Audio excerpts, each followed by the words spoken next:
We'll call to order the Douglasville City Council meeting for tonight, which is Thursday, April the 2nd, 2026.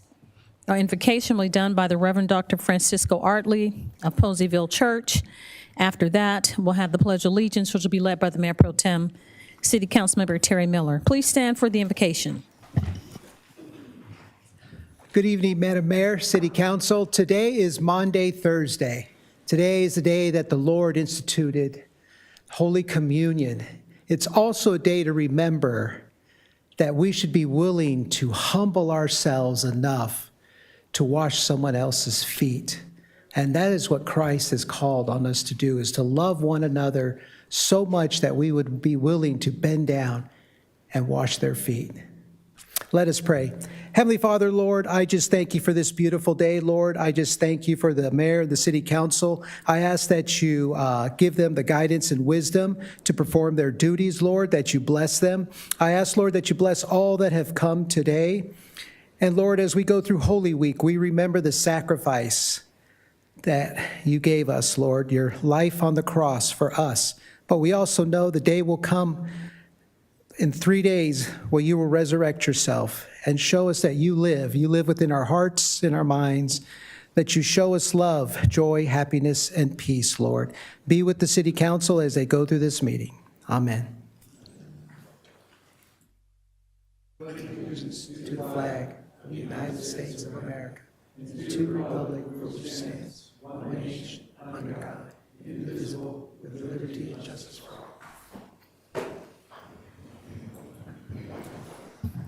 Thank you, Mayor Pro Tem, for leading us in the pledge, and thank you, Pastor Artley, for that beautiful invocation as we go into Holy Week. And we are off tomorrow, which is Good Friday. The city of Douglas will be closed.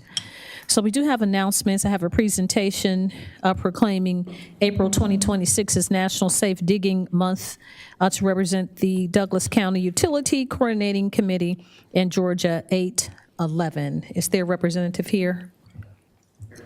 Please come forward. Let me see if I have your proclamation. Thank you so much for being here this evening. I will read your proclamation, and then if you would like to have some words, we'll certainly open the floor for you to do that.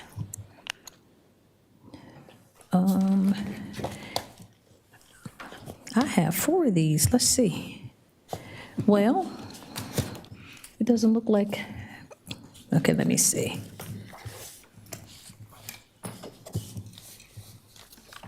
I apologize. I don't see your proclamation in here. You have the paper. You want me to read your paper? Okay. Thank you so much. Oh, thank you. And then you can have comments. You know what? As my grandmother could say, if this was a snake, it would have bit me. It was on the other side. Here you go. I apologize. I had too much going on, man. All right. Thank you so much for your patience. Proclamation, Office of the Mayor.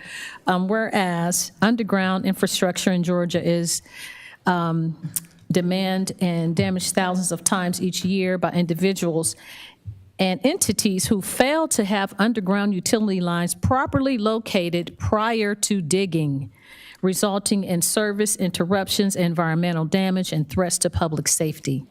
And whereas in 2005, the Federal Communications Commission designated 811 as the national number to provide contractors and homeowners with a simple way to contact utility operators and request the location of underground utilities at the intended dig site.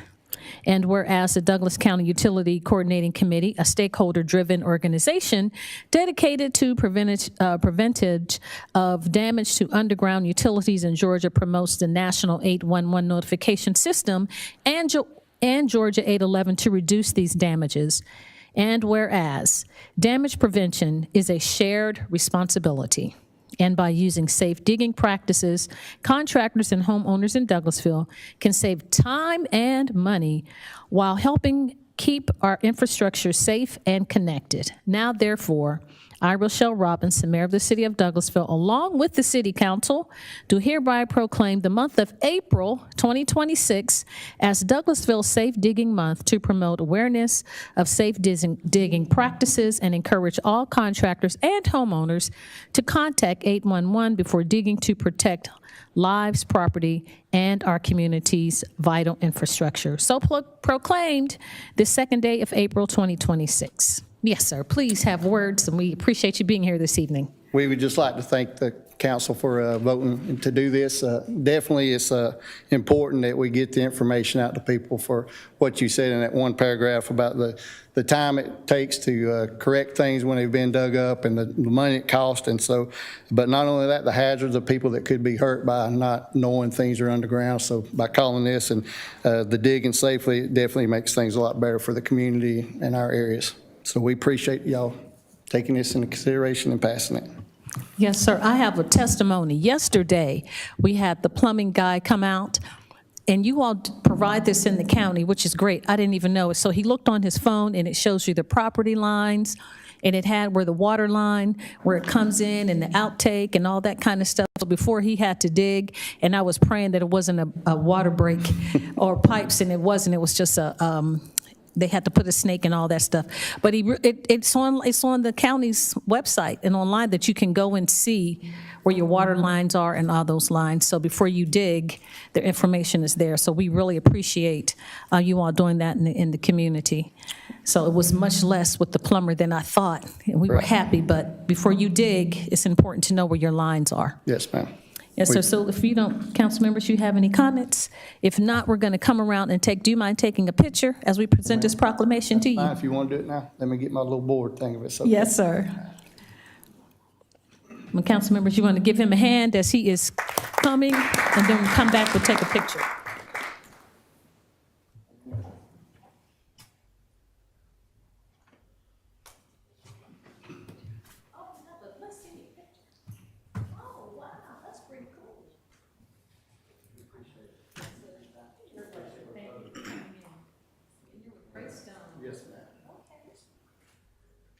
Mr. Matthew is the one that put in for us. He's the co-chair of the UCC for Douglasville. Put in for this and that, so I'm the chair. Oh, we appreciate him to the top. Thank you so much. Thanks for coming. All right. You need to come in, Jason? No, you're absolutely perfect. Thank you. All right, big smiles. 1, 2, 3. Thank you, Mr. Chairman. We really appreciate you. Thank you for All right, thank you. I appreciate it. Yes, Thank you. sir. Have a Thanks. great- Thank you.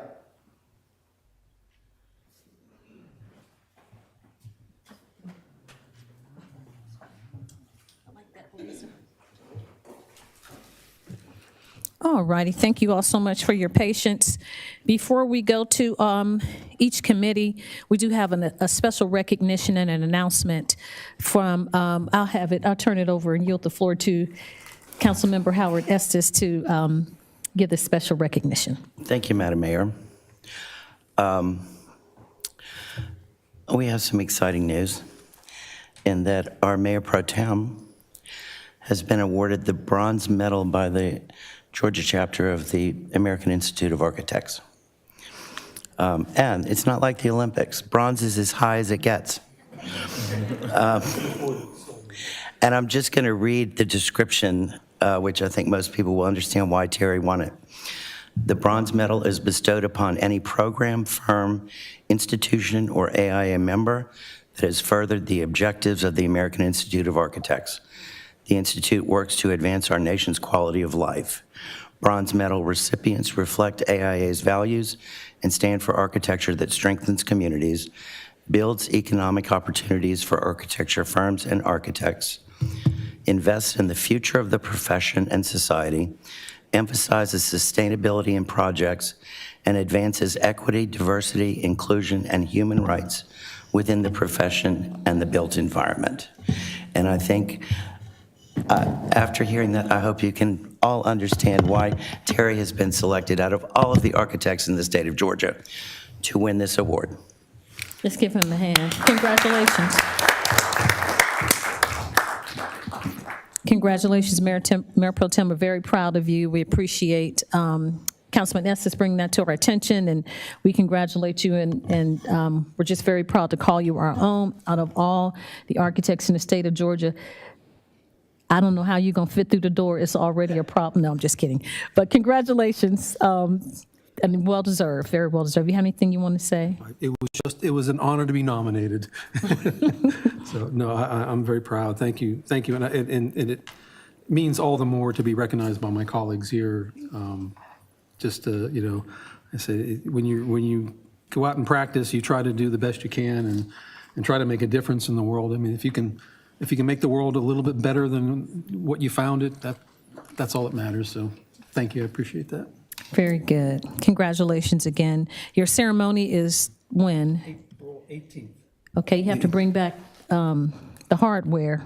I will have an As they actual should. medal that I'll bring back, and I'll be happy to share it, let people wear it. Yes, sir. Just like Like our the Olympia. Olympian. Just like Atlanta Myers Yes, Terry. sir. Congratulations again.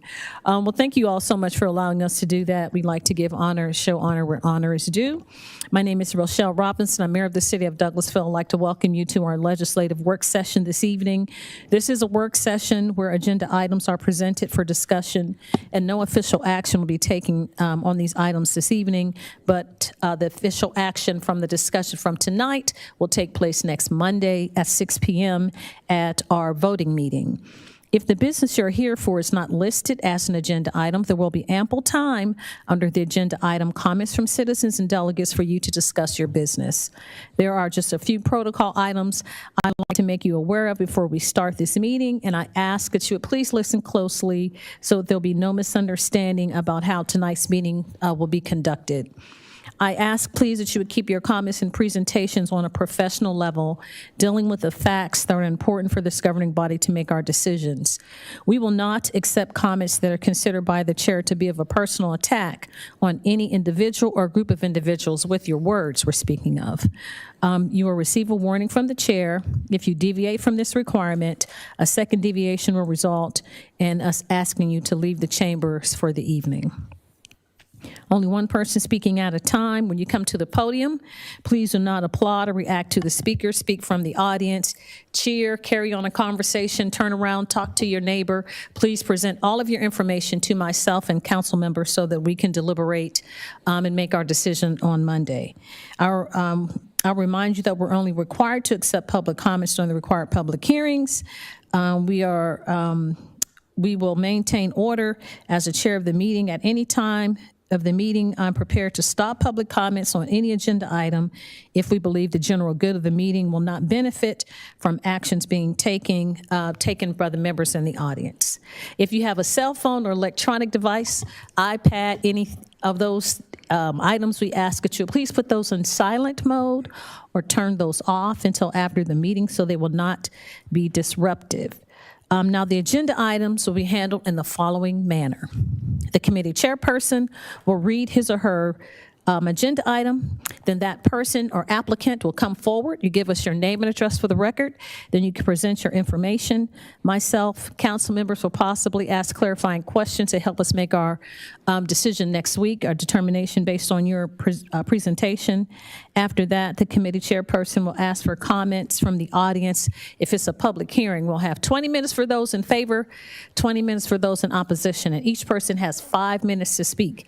Now, if we have a whole lot of people, you can divvy up the time, 3 minutes a person, but in totality, it's 20 minutes in favor of the item, 20 minutes in opposition.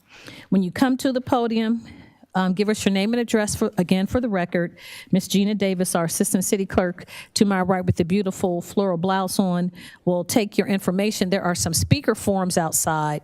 You should fill the speaker form out. When you come to the podium, hand the form to Ms. Gina, and then you come to the microphone and you talk. Each person has one opportunity to speak. This is not a question and answer. We're not going to debate and go back and forth, back and forth. If we have some information that we can present to you at another time, we'll try to answer the question. If we can't answer that this very moment, staff will take that question and provide the information to you at a later date. Please address your comments to the chair. And During the comments from citizens and delegates period, we will not address zoning items. So if there's a zoning matter, you want to talk about the zoning matter, the time to talk about is during that issue is during public hearing. You can come forward, give your name and address. You have 3 to 5 minutes, however much time makes up the 20 minutes in totality, and discuss it then. We will not address those zoning items that were discussed during public hearings for each zoning application. The time to address those comments was during the citizens section of the zoning matter. Allowing those comments outside of public hearing violates the Georgia State Zoning Procedures Act, and information and the measures can be overturned if we take things out of order. That's a whole lot of information. Hopefully, we're all on the same page. And summary, just please come to the podium when you have some comments to make during public hearings. Give us your name and address. You have 5 minutes to talk to us about items particular in public hearings. If not, do it under comments from citizens and delegates, but not the zoning matters. And fill out your name and address and say that when you come to the podium. And if you have a cell phone or electronic device, we can put it in silent mode until the meeting is over. Okay.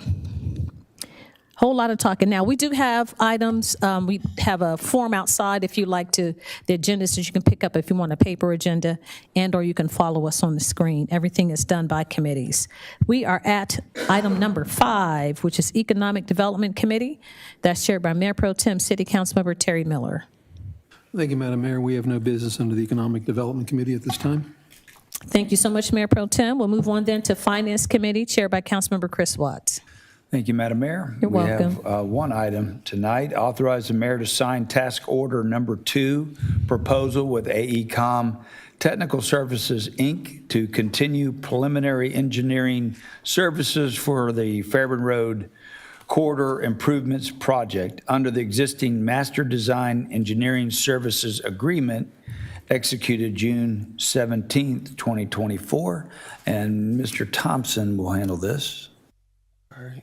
Good evening, Madam Mayor, evening. City Council. Marcus Thompson, City Engineer, 8485 Courthouse Square. So task order number 2 is basically authorizes our design consultants to advance this project further into the preliminary engineering phase. Key deliverables under this task order includes the preliminary design plans and right-of-way plans, preliminary signal and lighting plans, landscaping plans, environmental documentation, which includes the categorical exclusion, subsurface utility engineering at quality level B, a phase 2 environmental site assessment, and a wall foundation investigation. As previously stated, this work is being authorized under the Master Design Engineering Service Agreement that the city has executed with AECom previously on May 29th, 2024. Staff recommends authorization for the mayor to execute this task order number 2 with AECom, subject to the terms and conditions under the Master Design Agreement. I'm happy to answer any questions. Thank you, Marcus. Do we have any questions or comments from council tonight? Madam Mayor, yes, ma'am. Thank you so much, Mr. Chairman. Thank you, Engineer Thompson. So this is just a design, right, for Fairburn Road and 92? Yes. It's part of the LCI? That's correct. It's just all design work, preliminary. But we have the schematic designs and everything, right? I mean, we've already kind of looked at it, like everything is in the middle, and you pushed have those trees in the middle where the island is. Is that what you're talking about? Is there something different? This is to basically turn the corridor from Hospital Drive to Veterans Memorial into Complete Street, basically improving that intersection with like bicycle and pedestrian infrastructure, decreasing the lanes down to, I want to say three lanes. Yes, sir. Yeah. But we have something that we've seen in public came and put little stickers. I just remember from a long time yes, ago. Yes, that's correct. Yeah. It's the same thing? Yeah. Okay. So, We're just moving forward with that. Yes, ma'am. That was a part of the concept drawing, concept development plan, yeah. That's exciting. That's going to really help because that's the corridor that leads into downtown, to the amphitheater, all New Horizons and all. That's going to be really nice. So I was just wondering if it was the same project. Yes, ma'am. All right. Thank you so much. Thanks, Mayor Pro Tem. Thank you, Councilman Estes, to help me remember. Anybody else have, yes, Councilman Estes. Thank you, Coach. I just want to point out that this is 80% federally reimbursable, which makes it that much more reasonable for us at the local level. That's all. Thanks, Coach. Thank you. That 1.3 is what we're talking about, the cost of this, or? Yeah, yes, sir. Okay. And Councilman Estes said that the federal government is picking up the rest of the tab, or is that 1.3 just for this particular part of the process? Yeah, just for this phase, that's Okay. correct. All right. Any other questions or comments? All right. If it's all right with council, I'd like to place this on the consent agenda for Monday. Anybody? All right. Thank you, Madam Mayor. Thank you, Mr. Thompson, you. for your report. Madam Mayor, that's all I had tonight under finance. Thank you so much, Coach, and thank you, Engineer Thompson. We'll move on to item 7, which is Housing and Community Affairs Committee, chaired by Councilmember Elena Hudson. Thank you, Madam Mayor. We have no business under the Housing and Community Affairs Committee this evening. Thank you, ma'am. We'll move on then to item 8, which is Legislative and Intergovernmental Committee, chaired by Councilmember Mayor Pro Tem Terry Miller. Thank you, Madam Mayor. We have one item under the Legislative and Intergovernmental Committee, and that is to adopt an ordinance to amend Section 2-50B of the City of Douglasville Code of Ordinances to provide for out-of-state events sponsored by the Atlanta Regional Commission to be added to the pre-approved events for travel for the mayor. And our city manager and city attorney will have some comments on this. Who shall go? Yes, sir, Mr. Mayor Pro Tem. This is essentially housekeeping. This is something that was found as we were processing travel for the mayor. The Atlanta Regional Commission often travels out of state. I'm not quite certain how that was included in the ordinance for it not to be. So Ms. Jordan has prepared a draft that would allow for the Atlanta Regional Commission to be included in any training that is required for out-of-state travel. Thank you. Do you have anything to add? No, sir. Ms. Frazier has covered everything. Thank you. Okay, thank you. All right, do we have any questions or comments from anyone on the council? Madam Mayor. Thank you so much, Mr. Mayor Pro Tem. Thank you to staff, our city manager and staff attorney for finding this inside of our ordinance. I know we do have pre-approved travel, and a few years ago it was listed all the places that we could travel. I don't know how ARC was omitted. I don't have a choice about being on that board when you're the mayor in the metro area. Under those 8 counties that make up the Atlanta Regional Commission for Douglas County, the county chair and the mayor from Douglasville is automatically appointed to the board.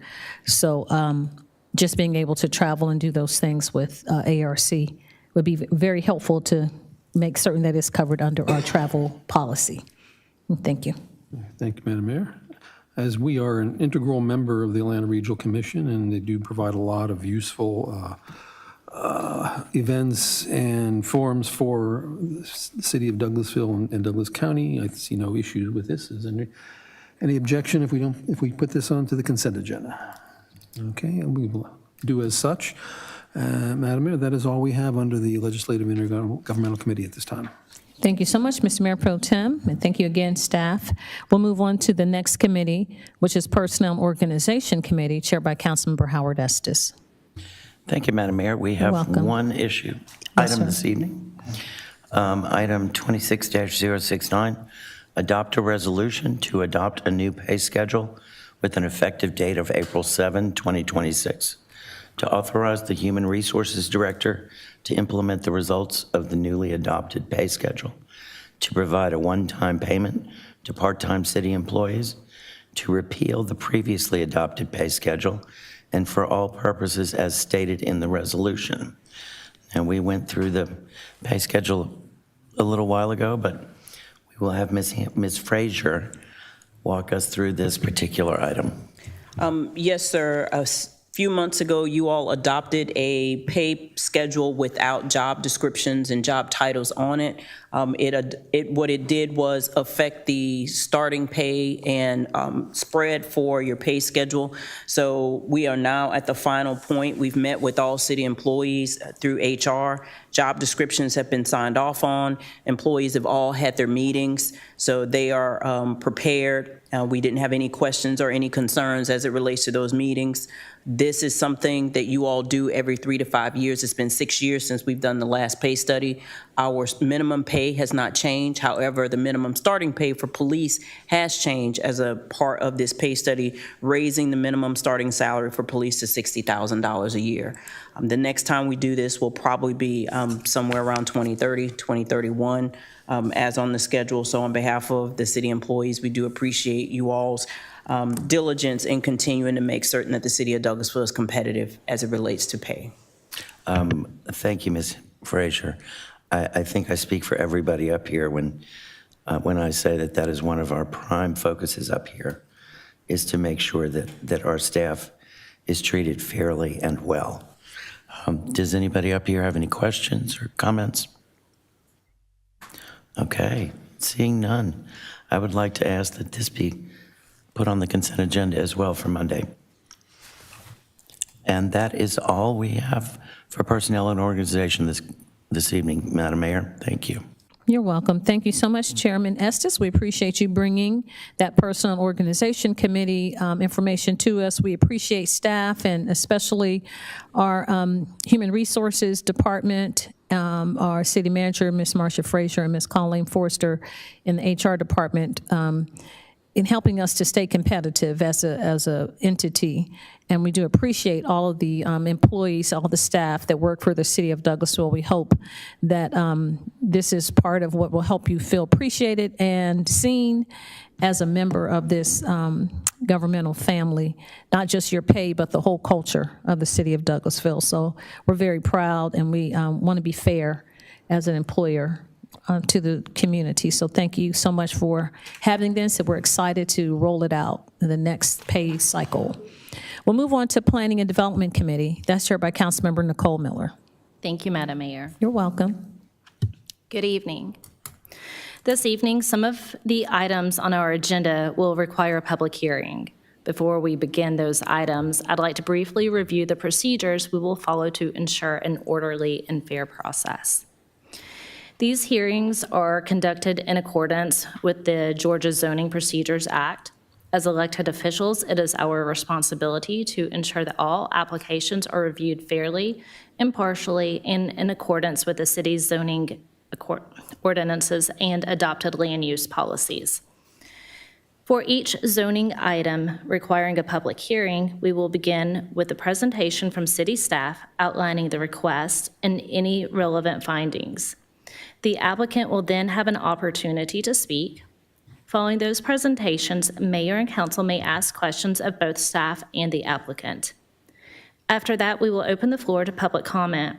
If you would like to speak in support of or in opposition to the application, please complete a comment card before approaching the podium.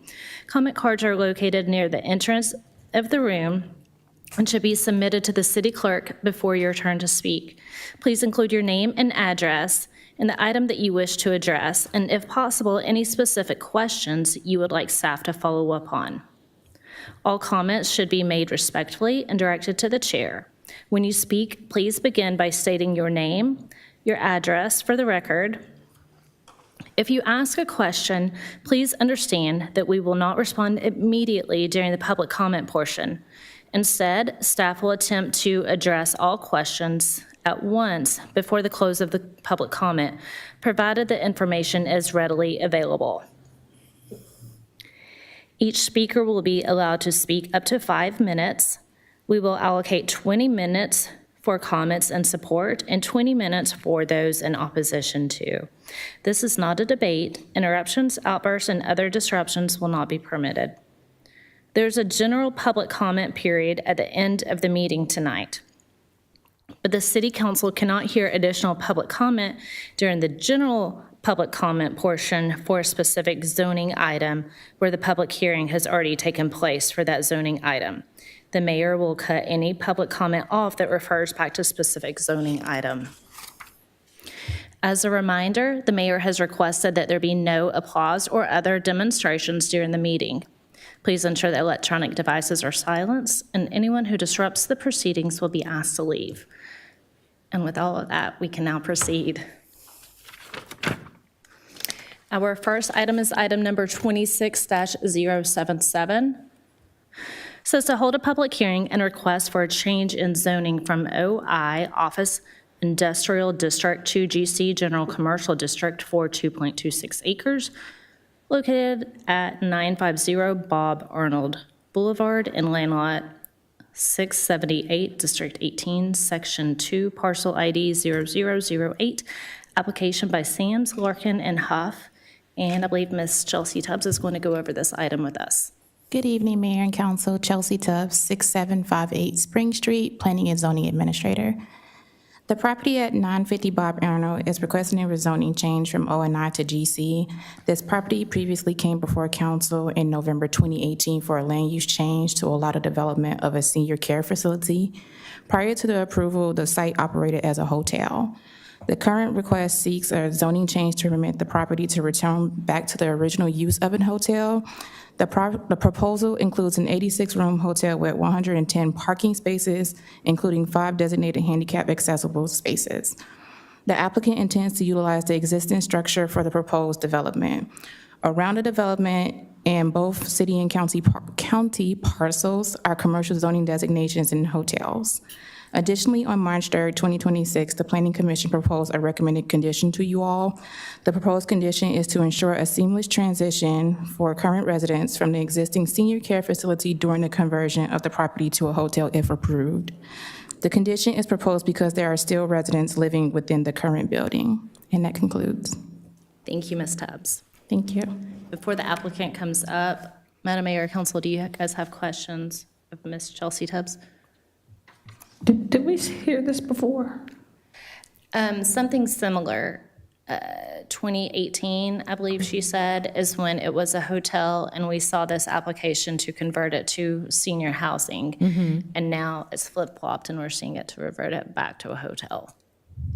So the applicant is going to tell us why? Yes. Okay, Yep. thank you. Thank you. Okay. Is the applicant here? Ma'am. Hey there. If you'll please come down and give us your name and address for the record. Yes, ma'am. Good evening. My name's Joel Larkin. I'm with the law firm Sams, Larkin and Huff in Marietta, Georgia. I'd like to reserve any remaining time I have at the end of my comments if there is need for rebuttal. Madam Mayor, now that you see me, maybe you recall this better, but I was back here in 2018, and we were making a really unusual request to the board that they downzone this property to O&I so that it could change into a senior facility. At that time, I don't have a distinct recollection, but for some reason, the hotel had closed. I believe there was either a fire or a flooding event. And so the owner was looking at it and looking at having to renovate it. And they saw, or they thought they saw, a real need for senior housing at the time. And they found a user who wanted to do that. So we came to staff and came to the board and asked that we be permitted to renovate it and turn it into a senior housing facility. That rezoning request was in the very end of 2018. It was approved, thank you. And then we started the renovation, and we couldn't have had a worse timing on our part, because we finished that renovation in the spring of 2020. That was right when COVID hit. And this facility never found its legs. The initial owner, in fact, was foreclosed on, and it was taken over, and it has run, and it's a beautiful facility, and I think the residents are happy with it, but the occupancy has been very depressed. I didn't know this at the Planning Commission hearing, but there's 21 residents in the facility now, and that's essentially where it's been for the last year. So it's not performing. It's going to cease to be a senior facility regardless, the demand is just not materialized here. And you all are familiar with this location. It's surrounded literally by other hotels and car dealers. It's a great location. And since that time, the hotel market has gone crazy. If you go over there now, there's new hotels being built, and there's an incredible demand for hotels. So this facility was approached by a hotel developer, and they would like to purchase it and return it to its roots as a hotel. And it's perfectly suited for that. It was completely renovated back in 2018, and it's had very light use with the senior residents. So the new developer will essentially be freshening it up. They'll be putting appropriate signage on it, replacing the furniture, but it's in good condition to function as a hotel and satisfy current demand. The Planning Commission was rightfully concerned about what was going to happen to our residents. And again, at that time, I didn't have complete information. We actually have an agreement in place with another facility nearby who has agreed to take all of the 21 residents. And this is actually an upgrade because they offer a higher level of care. They've agreed to honor the rents that are currently being charged to them. My client has agreed to take care of the moving. It'll be at the developer or my client's cost. So we're set up for a smooth transition to move the tenants if they desire, and from what I understand, most or all of them do desire to go to the other facility. But as I said, unfortunately, whether or not this happened, there was going to be at some point in the near future a closure notice going to these tenants. So, but in talking to my client, they've said they're going to oversee the physical relocation. They'll coordinate the logistics of it. They'll bear the cost of moving the tenants from this facility to the new facility.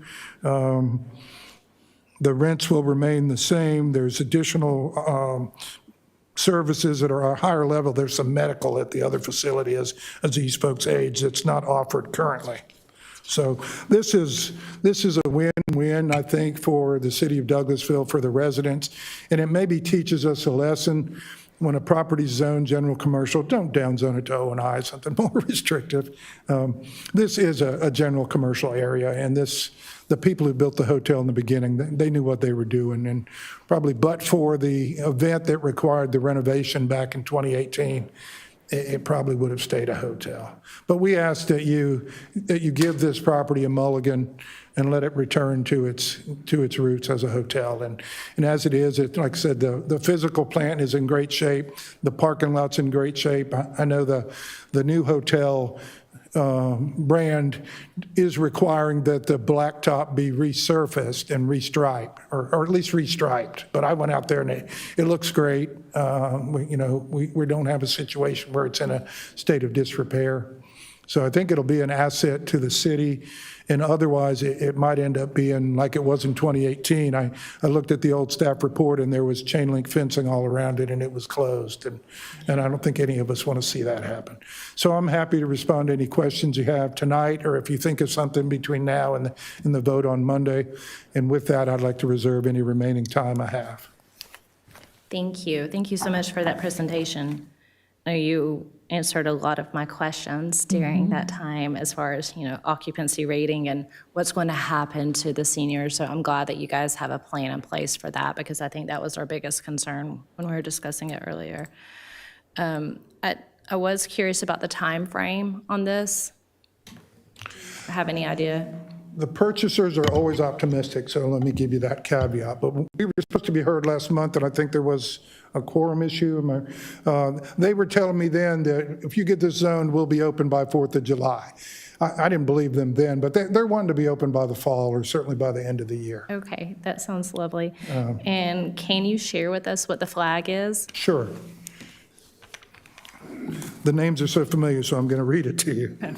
It's a Suburban Studios by Choice Hotel. Okay. And I did look, there's a very nice one in Kennesaw, and I was able to look at their website and look at it. And it looked like somewhere I'd be happy to stay. Okay, wonderful. Well, thank you so much for your information. Madam Mayor, Council, do we have questions of the applicant? I do, Madam Yes. Chair. I'll just ask a couple of ma'am. questions, and then, of course, it's Councilman Estes' ward, so I'm not sure. Is it going to be inundated, Councilman Estes, with hotels, or It's already there. it's already there? And there's So- obviously a need. There are several hotels already around there and some under construction. Okay. And the seniors that are going to be relocated, will they stay in Douglasville, Douglas County, or they're going to have them move wherever they decide? I'd rather not say the facility in public, but my understanding, it's got a Powder Springs Oh, it has a mailing Powder address, Spring but that address. can be, Okay. I'll Okay. be happy to privately share that with you. I just think for the privacy of the tenants, I probably. Yes, sir. Yes, sir. Thank you. That's all I have. Okay, thank you, Madam Mayor. Councilman Estes, I believe you had a question. Yes, thank you, Madam Chair. I think at first glance, this sounds great. My question is, or request is, seeing the recommended condition that the Planning Commission suggested, it's pretty vague. And I would love to see that. I mean, you went into much greater specifics on who's paying for what and when and this. If we could get more specifics into that condition, not that we don't trust you, I understand. but just to make sure that everything is followed the way we have been told to expect. Oh, I like that, makes All right. sense. Thank you, Madam Chair. Anyone else on this end? No? May I ask, I would be pleased to draft a proposed condition. Would you like me to send it to you as the district council person or to I staff? can send or- it to the chair. To the chair, okay. Got it. And you can CC staff on it if you Yeah. like. That would Okay. be helpful as well. Okay, wonderful. Okay, if there are no further questions of the applicant, we do need to go ahead and hold that public hearing on this item. So at this time, if we have anyone here who would like to speak for this item, we'll go ahead and open that side up first. And if not, we'll close that portion. And if we have anyone here who would like to speak in opposition to this item, and as Councilman Davis would say, if there are no takers, we will go ahead and close the public hearing, and we will take this item up on Monday. Thank you so much. Thank you. Do you mind if I'm excused? Yes, sir. You're free to go. Thank you. Okay. Item number 26-078 says, hold a public hearing to consider a request for a change in zoning from R2 single-family residential detached to R5 single-family cottage residential for 8 acres located at 6877 Upshaw Mill Road and Land Law 18, District 1, Section 5, parcel ID A015, application by DMV Construction. And Ms. Tubbs is going to go over this item with us. Good evening again. The property at 6877 Upshaw Mill is requesting a rezoning change from R2 to R5. The applicant is requesting this change in zoning to later develop a 30-lot single-family subdivision with open space and a mail kiosk. Just additionally, we did change the code and for R5 regarding the rear and front-facing garages, and just wanted to make note the applicant does meet that requirement per their site plan. The applicant is proposing this development for affordable housing options for residents. The property is surrounded by additional residential zoning designations that are also single-family homes and a Chicago Park PUD single-family subdivision. And that concludes. Thank you, Ms. Tubbs. Thank you. Before the applicant comes down, Madam Mayor, Council, do you guys have questions of Ms. Tubbs? If not, is the applicant ready to come down and present? Yes, ma'am. Okay, great.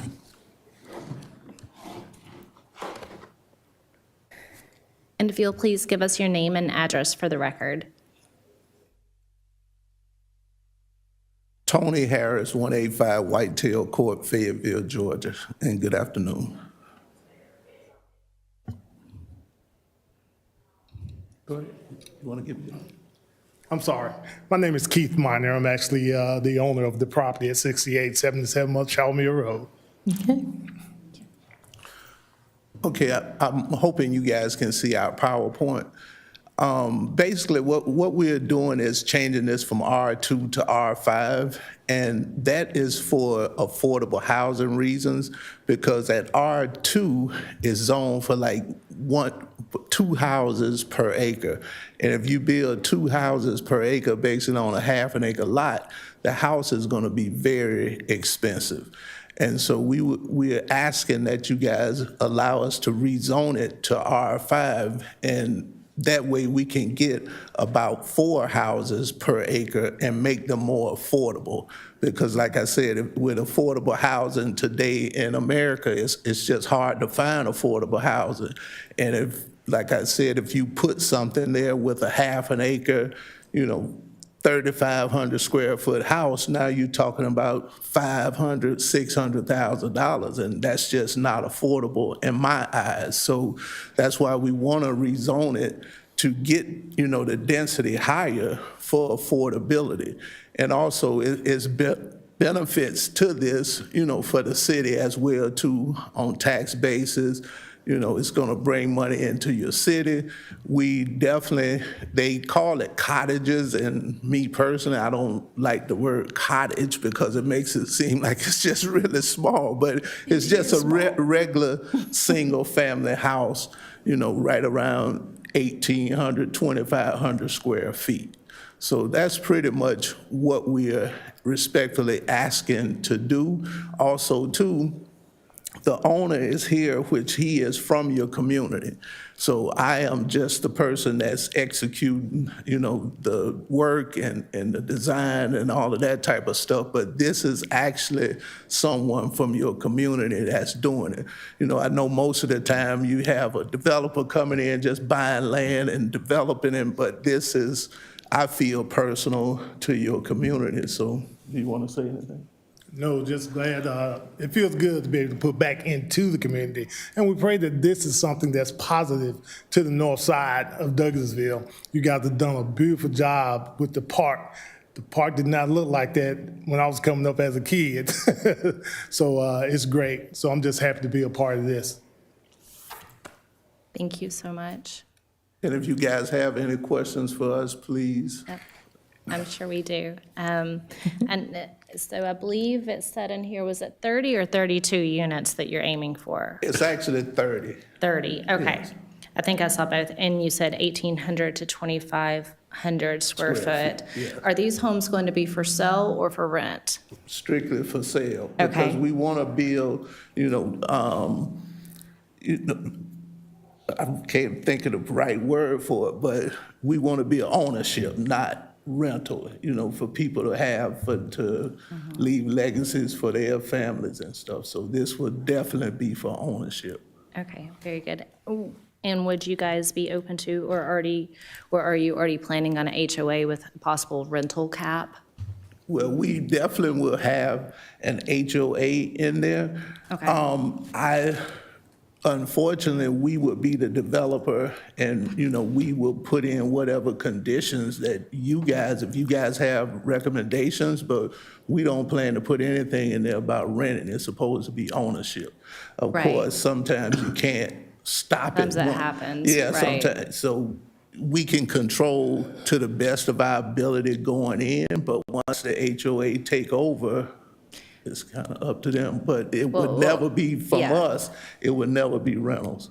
Okay, that's good to hear, because from the HOA, I feel like when you have those covenants in place that say, no more than 10 or 15% rental cap, it kind of helps to give that cushion of support for the community, I feel like.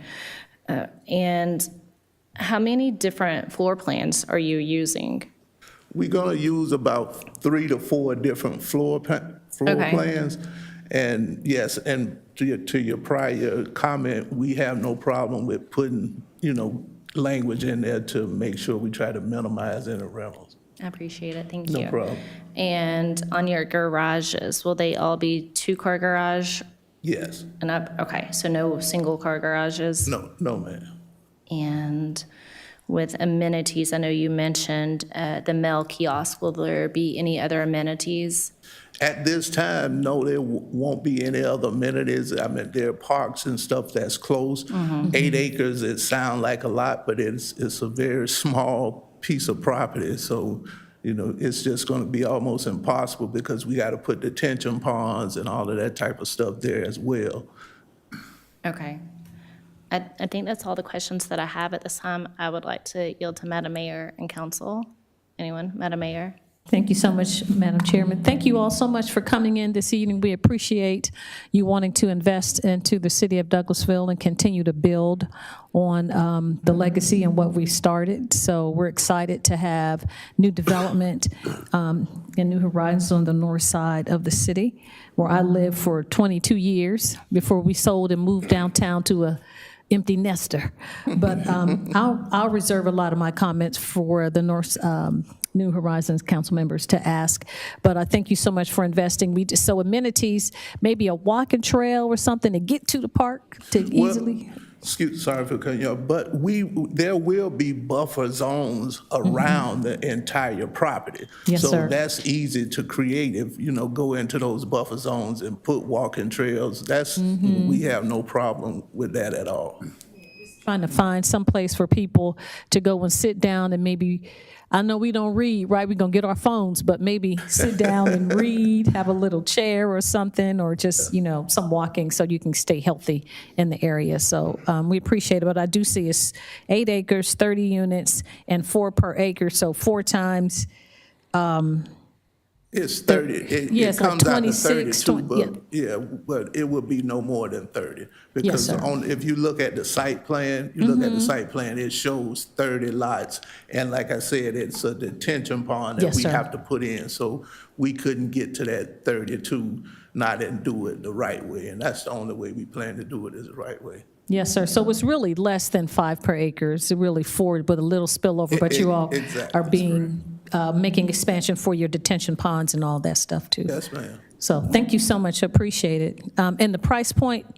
We want to, like I said, we're trying to hit for, high 200s, low threes, but a lot of that's dependent on construction materials. A lot of that's the problem with affordable housing in America. It's just hard to control because stuff just keep going up and up. So, but we will definitely do our best to make it as affordable as possible. Yes, sir. Thank you so much. Helping young people to be able to afford something and have for retirement and legacy for their families. Absolutely. Yes, sir. Thank you so much. That's all I had, Madam Chair. Thank you, We yield Madam to Mayor. the council members. Yep. Thank you, Councilman Caldwell. I was trying to see who all I had down there. No, thank you. And thank you, gentlemen. Certainly, I do like, I think it's certainly a beautiful development. And I actually like the idea, the cottage sound, right? But I guess my question is, and Madam Mayor did ask, as it relates to affordability. And so that's a big thing for me, right? And I know we continue to have the conversation as it relates to development on the New Horizons community. And so I would just ask that when we're looking at how can we make this affordable, and it's that when you're looking at the median income in the area, et cetera, and just looking at what's going to benefit the community. And so it's that making sure that as we offer development, that we don't completely drive out those who have roots in the community. And so certainly like to hear, I know you said the low 200s? No, not the low high 2. Yeah, high 2s. The low 3s for sure. Yeah. And I know, of course, with costs and all of that, but just looking at, I know when we use the term affordability, affordable housing, it sounds good, right? But does it really meet the needs of the community in which it has to serve? As the first point, but I do think it's a nice development. The second thing is when we limit the option for renters. And so we continue to have a lot of conversation as it relates to not everyone want to purchase, but still having the option to be able to live in which the manner that they can afford. And so I don't know who makes that determination. I know we talked about an HOA, but just also looking at that option because you are building in an area where there are older homes and mainly family-owned homes, et cetera. So just being able to have that opportunity. And so I know it sounds great just to say that, we only want homeowners, but but that's not realistic for our community, right? It's not realistic for the population in the New Horizons community, certainly the median income, housing income. So just keeping those things in consideration. But overall, I do think it's a beautiful development. I do like it. I do like the potential of what it can be, but certainly just looking at those options in the area in which you're seeking to develop. So thank you. Thank you. Anyone else on that end? Councilman Davis, did you have something to add to that? Yes. I'm sorry? Oh, my apologies. Okay. I just want, Mr. Caldwell, Councilman Caldwell, that right there, the comments you made are very important to me because we have special ties with that.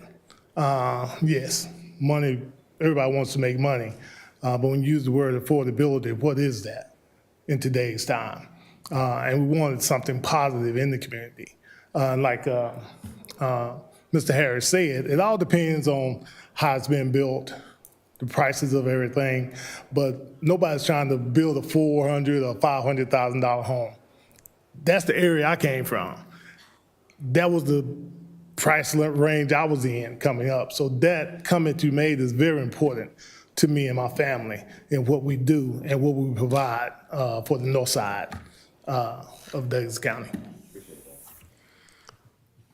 Thank you. Councilman Davis? Yes.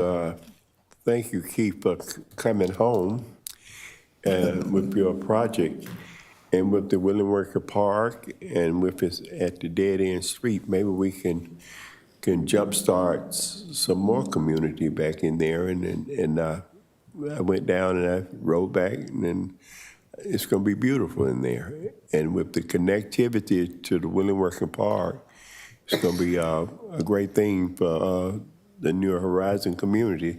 So we get a sign that go up and say, New Horizon, welcome to the New Horizon community. There you go.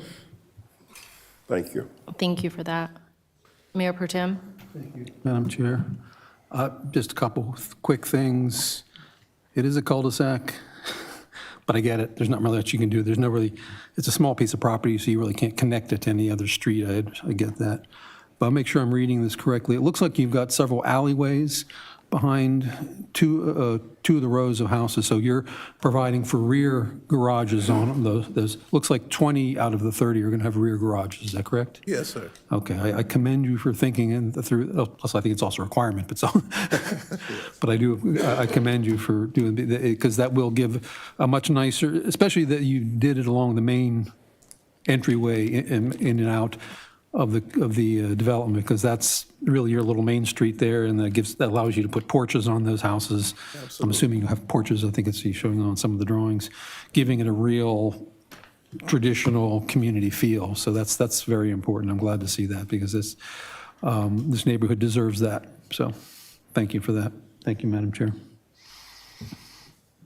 Thank you, Mayor Pro Tem. Anyone else? Coach?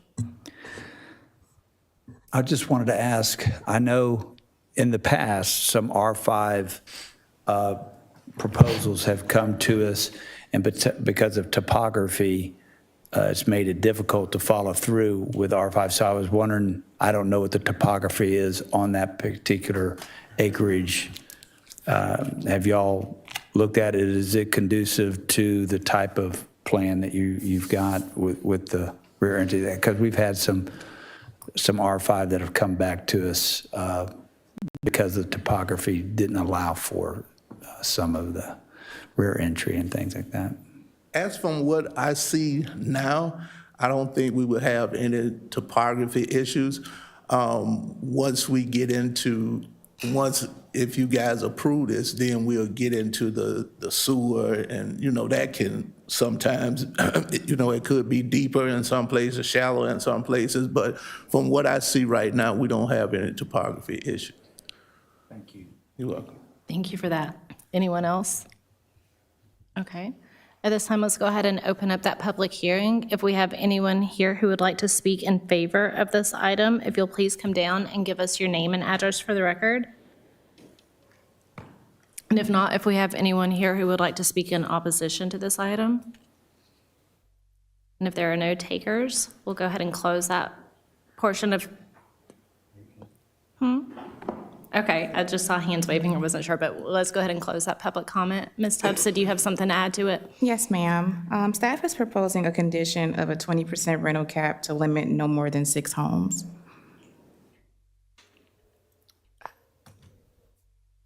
I, of course, am always going to advocate for home ownership. I feel like it's part of the American dream, but at the same time, when I'm hearing council members who are representing that ward that aren't sure about it, I would like to hear a little more. One thing I would like to point out, and been on the council for a little while now, we've had other items come before us involving New Horizons, and I've heard from some of the residents on the New Horizons that have had issues with a lot of rentals. I'm not going to say what subdivisions, but some on the council may remember some of those discussions. So, and it doesn't matter whether it's New Horizons or anywhere else in the city, we've always kind of recommended, if possible, a percentage cap. Because I'm just going to say it like it is. Renters don't take care of their properties like homeowners do. It happened in my subdivision. It happens in other subdivisions. I want to make it as affordable as I can for as many people as we can. But I've heard folks from New Horizons that have said that have taken issue with some rental properties within their subdivision. But that's one of the reasons why. That's one of the things we like to put in if we can get it. And I'll point out that some of those rental caps are in place because of, as you said, Coach, the issues that we've been faced with over the years as well. Okay. Thank you. Thank you, Ms. Tubbs. Okay. Were there any other questions or comments of mayor and council? No. Did you have something to add? Yes, sir. I do not. No, okay, I'm sorry. Okay. All right, well then, if that is all, we will go ahead and close this item out and we will take it up on Monday. Thank you, guys. Thank you. Our next item is item number 26-079. Says hold a public hearing to consider a request for a special land use permit for mini warehouses and self-storage units for 3.106 acres located on Van Sant Road in Land Lot 903, District 18, Section 2, Parcel ID 0003, and a portion of Parcel ID 0006. Application by Dixon Properties, LLC, and Mr. Gray is going to go over this item with us. Good evening, Mayor and Council. Dana Gray, 6758 Spring Street. This is a request for a special land use permit for a storage facility mini warehouse located on Van Zant Road. The site backs up to I-20, and the closest intersection is Fairburn Road, and it's actually in between Fairburn Road and Midway Road. This will be a climate-controlled facility, roughly about 3 stories high. And the applicant is present. Staff is recommending a exemption plat because they are building on a portion of a parcel, so this will allow it to be its own parcel because you cannot build on a portion of an open parcel because those parcels have their own regulations in terms of how many structures you can have on it. So that is one of the conditions that staff is recommending. Okay, I appreciate that. Thank you. And the applicant is here, if I didn't say. Do what? The applicant is present. Okay, and then just to clarify, because I know it was one of my questions earlier, because the item says for mini warehouses and self-storage. It is not both. It is Right. one building. It is self-storage. It is all climate controlled. It's not the Correct. the roll-up doors One and story, the. yes. Correct. Okay, thank you for that. And parking is in the front and their loading is in the rear. Okay. Thank you for that. Madam Mayor, Council, do you guys have questions of Mr. Gray before we bring the applicant up? Mayor Pro Tem. Thank you, Madam Chair. Is this the first application we've received since we put into place a requirement for climate-controlled storage? This might be the second one. Second one, okay. Yes. I'm trying to remember precisely the language that we required as far as materials, and I thought there was some requirement, and I could be wrong, on the articulation, vertical as well as horizontal articulation on the exterior. And I'm not really seeing much horizontal articulation on this. You might want to check me on it if I'm right on that. I'll look into that again and have that information for you on Monday. Because I think this gives it the way it's designed gives it a much more massive look to it without having any breakup from floor to floor. And I think that's part of what I think our design requirements were, to try to break that, because it's a building with no windows in it. Right. There's no reason to have windows, and I get that, but that was the point, is to find ways of breaking that mass down a little bit. So I think we might want to double check on that, Right. on the facade regulation on that, as far as that goes. So, thank you, Madam Chair. Thank you, Mayor Pro Tem. Anyone else? Okay.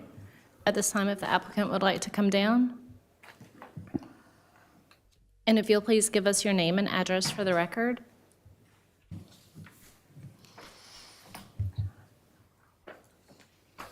Good evening, Evan Kilgore with the Southeast Civil Group, 8665 Baldwin Parkway. I'm here to answer any questions that you guys might have regarding this development. Okay. Did you have anything to add to it from the presentation and the information that Mr. Gray just gave us?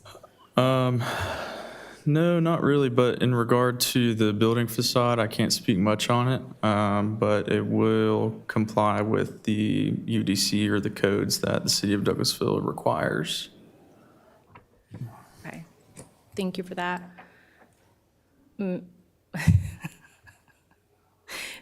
Madam Mayor, Council, do you guys have questions of the applicant? Are you serious? This is the first I'm writing the state down. Okay. Okay. I don't have any additional questions at this time. That doesn't mean that I will not in a moment or before Monday. But at this time, let's go ahead and hold that public hearing. If we have anyone here who would like to speak for or against this item, if you'll please come down and give us your name and address for the record. And if we do not have anyone, let's go ahead and close out that public hearing. Last chance. Madam Mayor, Council, questions of the applicant? Okay, if we think of anything, we'll make sure the staff reaches out to you over the weekend. If not, we'll take that item up on Monday, okay? Thank you. Mr. Gray, yeah. And just a quick point out regarding the elevation, we do look at those closely during the development plan, so we'll definitely catch that. Thank you. Thank you, Mr. Gray. Okay. Next item is item number 26-080.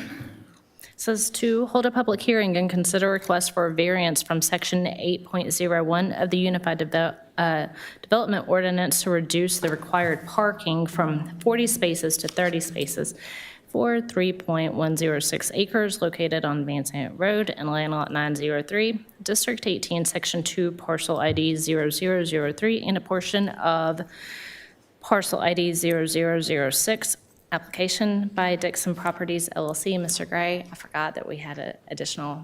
Me too. Again, this is a variance that goes along with the storage on Van Zant. So basically, a calculation of parking comes from the office square footage along with how many units are proposed. So right now, they are roughly at 40. They feel that they don't need 40 spaces. You're not going to have 40 customers at the same time moving. So their request is to reduce to 30 spaces. And that concludes. Thank you. Yeah, I can't imagine that there would be an overflow of parking at a self-storage facility, or I sure would hope not. Okay. Madam Mayor, Council, questions regarding this item? Okay. And did the applicant have anything to add to this? At this time, then, let's go ahead and hold another public hearing. So if we have anyone here who would like to speak for or against this item, if you'll please come down and give us your name and address for the record. And if we don't have anyone, let's go ahead and close out that public hearing, and we will take the item up on Monday.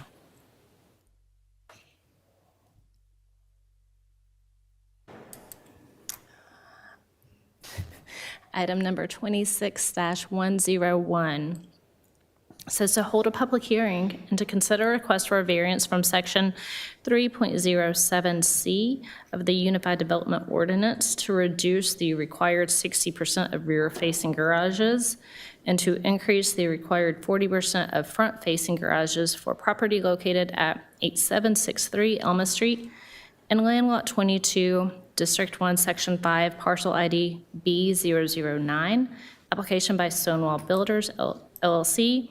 Ms. Chelsea Tubbs is going to go over this item with us. Good evening again. The property at 8763 Elma Street is requesting a reduction of the required 60% of rear-facing garages and to increase the required 40% of front-facing garages in the R5 zoning designation. As you all may remember, a portion of this property was approved for a zoning change from R2 to R5 back in September of 2025. The property was also approved for 3 variances, one to reduce the minimum side yard setback, the second to reduce the minimum alleyway width, and the third to build part of the development in the stream buffer, but to replace it to beautify it and restore. The development will include a 15-lot single-family subdivision. Today's request stems from lot 11 through 15, which will need to be changed from rear-facing garages to front-facing garages due to topography, which now requires a retaining wall. Lots 1 through 5 will remain front-facing garages, and lots 6 to 10 will remain rear-facing garages. So a total of 10 front-facing garages and a total of 5 rear-facing garages, and that concludes. Thank you, Ms. Tubbs. Before the applicant comes up, Madam Mayor, Council, do you guys have questions of Ms. Tubbs? No? Okay. Would the applicant like to come down, please? Thank you. Thank you. If you will please give us your name and address for the record. Paul Zachas, 3500 Rain Tree Court, Douglasville. So, Madam Mayor, Council, thank you for allowing me to speak. So we got this approved, I guess, a few months ago, and once we went full speed ahead in the engineering, do you guys have that in front of you? I can? Yes. Okay. So lots 11 through 15, we had rear loading. We originally got approved for rear loading on those. But because of the topography, that's the high part, we're going to have to put a retaining wall, and that goes exactly where the rear alleyway would have gone. So we're requesting just those 5 lots being front entry. I'd also like to add that this whole development is kind of tucked in the neighborhood, kind of off the beaten path. So, seeing maybe the first 2 or 3 houses when you pull in would be front loading, and most of it with the requirements you guys have for tree planting and buffers and things like that. I think it's going to make very little impact on what we're trying to do. Now, I will tell you this, with the engineering, of having to redo the engineering, that wall is approximately 484 feet, and it's about 4.5 feet tall. So it's an additional probably $130,000 to $140,000 in addition to development costs. So believe me, we went every angle we could to try to avoid this. But if we put the alleyway in with the setbacks that the city requires, we would have been into the property behind it, so we would have encroached on that. Okay. Thank you for that explanation. Madam Mayor, Council, do you guys have questions of the applicant? Mayor Pro Tem. Thank you, Madam Chair. Hey, Paul, thank you for making an effort. Let me make sure I understood what you were saying. The lots 11 through 15, it drops off at the backside, is that correct? That's correct. That's where you're Did you look at the possibility of putting the garages on a lower level? So just work with the topography, drop the alleyway down, and then you go in at the basement level of those houses. The garages that way can then be on the back. It wouldn't have allowed us to put the retention area because that's the high part for us to get the retention down to where the retention pond needs to be. That's what you're saying. That's where the retention is now. No. That's the high point. Retention's on the downhill, which would be basically lots.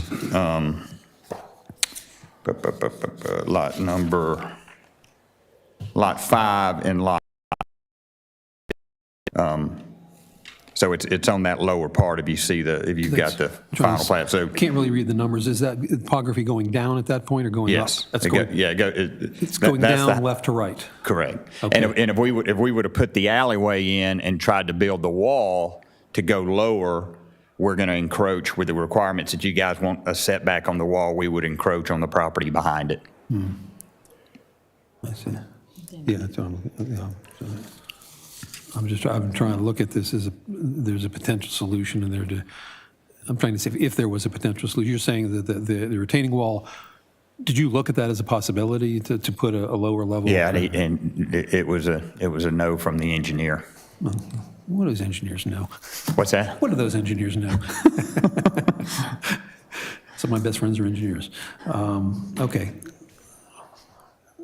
Okay, well, I'm glad to hear that you at least investigated that possibility. Yeah, and look, again, the alleyway was way cheaper than the wall. So I assure you, we wanted to put the alleyway in, and with a 15-lot subdivision, losing 5 lots kills the project. We had a 100-lot subdivision, and I lose 5. It's it's not fun, but it doesn't kill the project. So losing 33% of them we just wouldn't be able to do the project. If you could have made it work, it would have saved you at least a little money on the side in terms of the footprint of the building. I mean, add a little on the structural side, but having a smaller footprint would have saved you a few bucks. I mean, I'm wondering if you, what's your setback? What's your front setback on these houses? I'm not sure. Dana probably. I'm wondering if you sought a variance on the front setback and pulled the houses closer to the street, that might give you that room in the back. We tried that as well. Fold again. But then you would lose your yard then space, get Mayor in. Pro Tem. Then you would lose valuable yard space. It depends on what you're looking for. Homeowners enjoy. I mean, it's a trade-off, though. Sometimes people like to have a porch close to the street, too, so and not cut grass. So, but I'm glad, once again, I'm glad to hear that you looked into that. So, yeah. 15 feet's the setback, okay, yeah. So still wouldn't even if you gave me a 0-lot line in the front, it wouldn't work. Really? Okay. Yeah. All right, I'm glad, like I said, I'm glad to know that you investigated that, so, yeah. Okay. Believe me, when he told us what the wall would cost, we went back and forth, and those guys charge by the minute, I think, when you talk to them, so he charged accordingly. Understood. Okay, thanks, Paul, appreciate that. Yeah. Thanks, Madam Chair. Thank you. Thank you so much for that explanation. It sounds like you guys have really put your thinking caps on and looked at this from every angle that you possibly could. And I really do appreciate that, being as how it is in our downtown and essentially in my backyard. Mayor and council, any additional questions of the applicant? Okay. You guys, at this time, this is a public hearing, so let's go ahead and open up that public hearing. If we have anyone here who would like to speak this evening, either for or in opposition to this item, if you'll please come down and give us your name and address for the record. And if we don't have anyone, let's close out the public hearing. God, these have been the best public hearings tonight. Okay. Were there any questions that Mayor and Council had that we wanted to get before Monday concerning this item? Okay, with that being said, then we'll take that item up on Monday. Thank you, guys.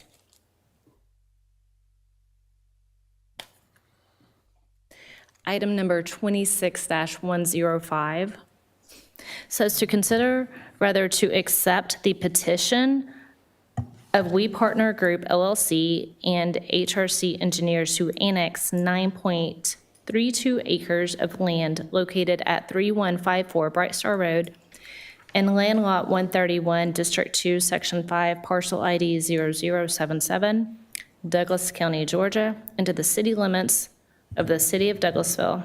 Mr. Gray, can you tell us about this, please? Yes, I can. My pleasure.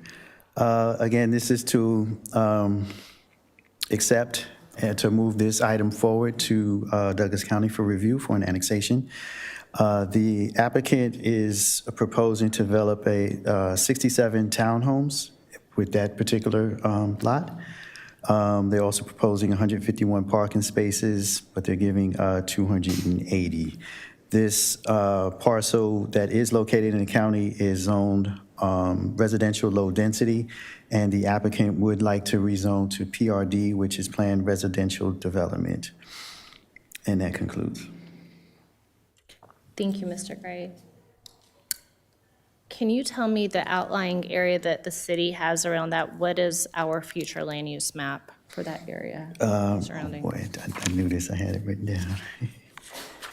It is Regional Activity Center, and PRD is allowed in Regional PRD. Okay, thank you for that.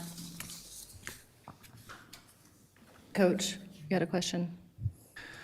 So I just want to clarify, all this item is the council saying yes or no to them going back to the county. It's not us saying that we will annex them or not, and it's not us saying that we would even approve what they want to do there. It's just whether or not we would allow them to give them the petition. okay. That's Is right. that Respectfully, for clarity, it's going to the county, not back to the county for its initial review of 45 days. So within that time, they can accept or deny the annexation request. So when they come back to us, if the county agrees, then that's when the discussions would be on what they want to do. What's right next to this property? I remember you telling me earlier. Thunder Zone. Thunder Zone. Okay. And surrounded also is other R-LD properties within the county. So yes. Okay, thank you, Madam Chair. So it'll come back to you all. We will start the rezoning process along with the annexation. So it'll happen at the same time. Thank you. Madam Mayor, Council, any additional questions of Mr. Gray? Madam Mayor? Yes, and Madam Chair, thank you so much. So how many townhomes now? It is 67 units. 67 on 9 acres. Yes. And the request is for us to accept the annexation request. Correct. But if we don't accept the annexation request, it stays at the county. Why won't they do it in the county? What's the problem with having this development in the county? I do not know specifically, but I can reach out to them to let you know why they're choosing the city. Okay, all right. Thank you for that. Mr. Gray, is the applicant here? Yes. If you'll please come down, give us your name and address for the record. Good evening, Mayor and Council. Aaron McCullough, HRC Engineers, Land Surveyors, Landscape Architects, 6554 Church Street here in the beautiful city of Douglasville, Georgia. Yes, we are representing We Partner Group, who is the owner and applicant of this property.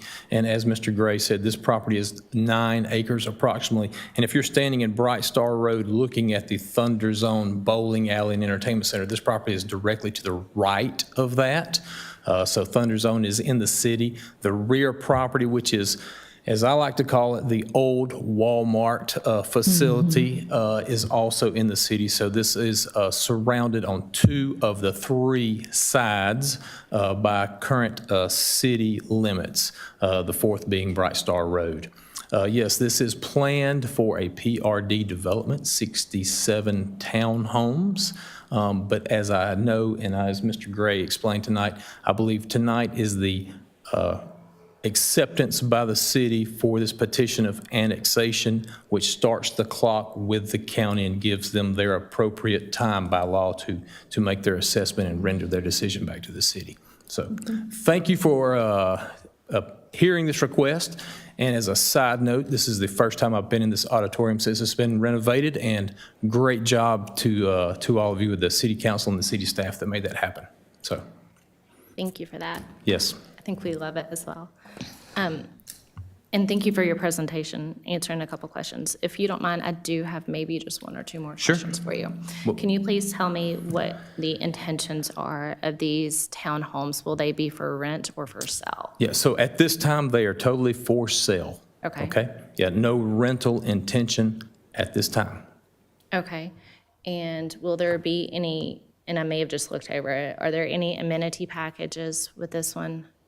We did not have any amenity packages planned within this annexation petition, but the amenity packages will fall in line with the city requirements, that's for sure.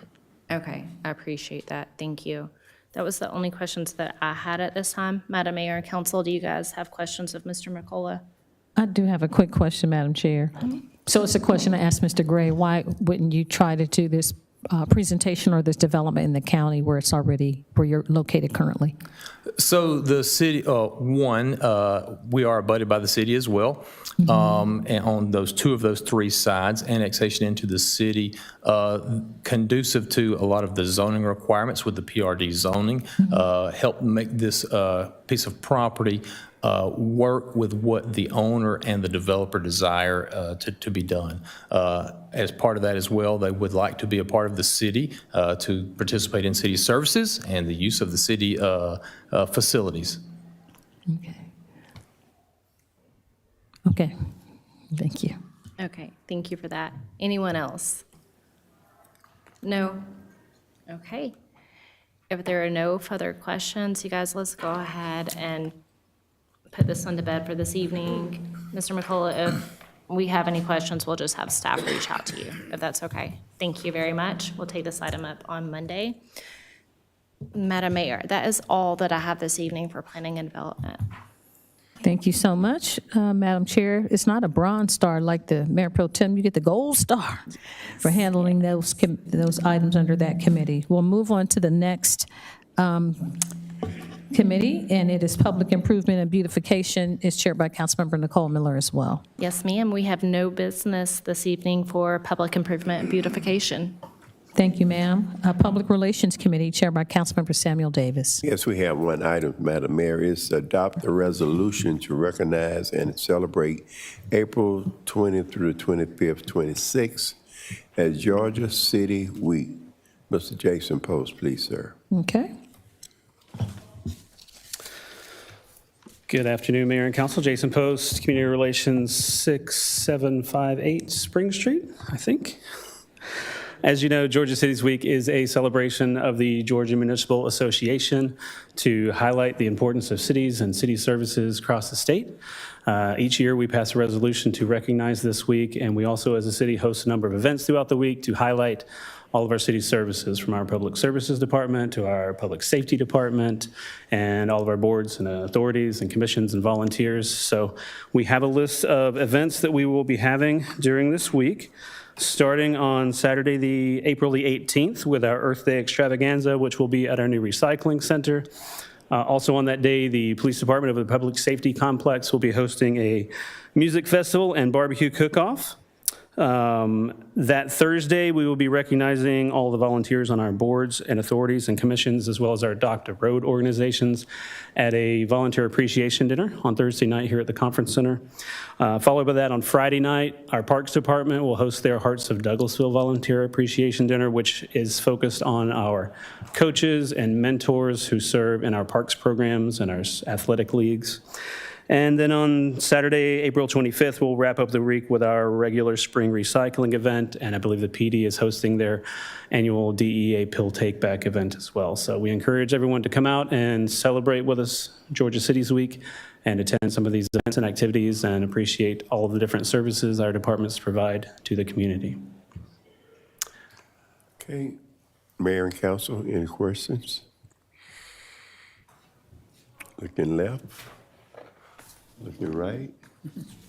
If you'll, can we put it on the consent agenda for Monday? Yes, sir. Right, thank you, that's all I have. Thank you. Thank you so much, Councilman Davis. And Director Post. We'll move on to the next committee, which is Public Safety Committee, chaired by Councilmember Howard Estes. Thank you, Madam Mayor. We You're have welcome. one item this evening. Yes, sir. Consider a request for the alcoholic beverage licenses for retail package sale of wine and malt beverages at the following establishment. Proposed licensee, Stead Rock Properties LLC, DBA Street Corner Urban Market, location 1851 Market Street, Douglasville, 30135. Proposed agent outlet manager, I think I'm going to say this right, Kari Miller. The required fees have been paid to the Finance Department. Mr. Miller, come forward and tell us about your plan. Good evening, Madam Mayor, Council. evening. What's your name and address for the record, please? Yes, Kareem Miller, 3217 Blackley O, Douglasville, Georgia. Yes, so my business is Stead Rock Properties LLC, and we brought into a franchise, Street Corner Urban Market. We look at it as a crossbreed between 7-Eleven and Whole Foods. So it's an upscale convenience center located in the Resia Market Street area.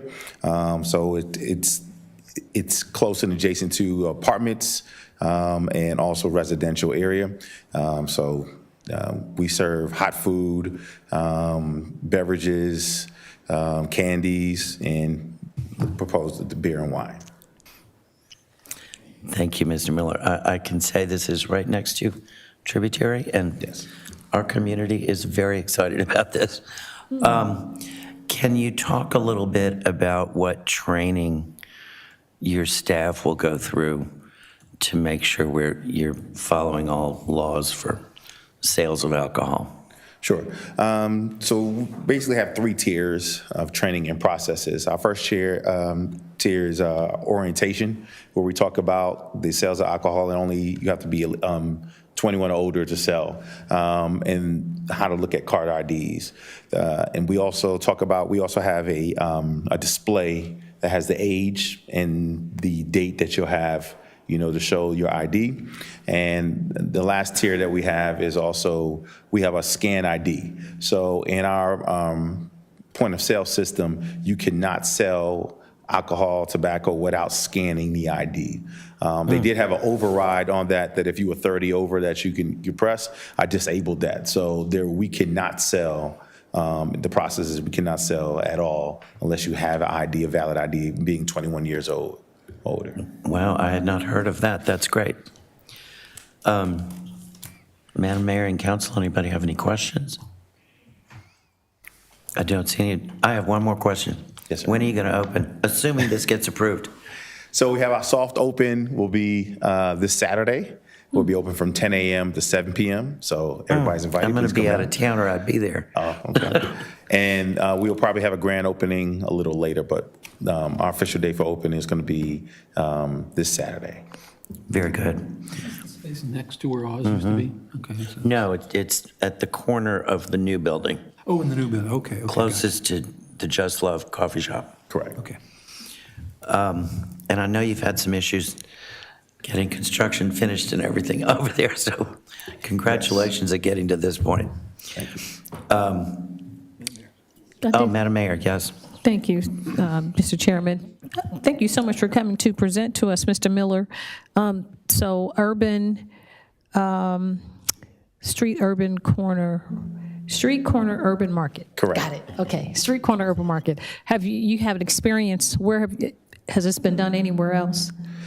So the franchise is from the West Coast. This is the first franchise in Georgia. Okay. Most of their franchises are located in Arizona, California. There's a couple in the Northeast, Pennsylvania, New Jersey. Okay. But this is the first one in Georgia. So tell me what it's a hybrid of, like you said, did you say 7-Eleven? It's a hybrid of 7-Eleven and Whole Foods. If you want to look at that. So, we're looking to please as many people as possible, from our hot food options to healthy options that we have. We're going to offer organic products as well, vegan products. Wow. So, yes. Okay, your soft opening is this Saturday, what time? 10 a.m. where we open our doors. Okay, let me try to stop by. This is good in that area. Oh, So you kind of help it's them before much they get to needed. Publix. It's over going to that do very corner. well. All right, thank you so much, Mr. Miller. Thank you, Mr. Chairman. Okay, Mr. Miller, come back on Monday night and we will have a decision for you. Thank you. And Madam Mayor, that is all we have for the Public Safety Committee this evening. Thank you so much, Mr. Chairman. We'll move on then to Recreation, Culture, and Tourism. That's chaired by Councilmember Chris Watts. Thank you, Madam Mayor. We You're welcome. have two items to discuss tonight. Item A, adopt a resolution to grant RCS Productions, Inc., the continuing authority to negotiate and contract with performance artists on behalf of the city. And Ms. Rosado and Mr. Post are going to tell us all about this. Okay. Good evening again, Mayor, Council. Jason Post, Community Relations, 6758 Spring Street. So as you are aware, the Gracelawn Amphitheater opened September of 2023. We are coming up on our third year of operation. At that time, you passed a resolution granting RCS Productions the authority to negotiate for artists on our behalf. That 3-year agreement is coming toward an end. We need to renew that resolution so that we can go ahead and start planning artists for our 2027 calendar. So that is what you have before you. Okay, and we talked earlier, and they've done a good job with what they've been doing so far. It's just a renewal, basically. Yes, sir. Okay. Any questions or comments? Yes, sir, Mr. Davis. Mr. Post, did we receive any refund from RCS Production during the time of the rainouts and cancellation period? I'll let Mr. Rosado answer that one.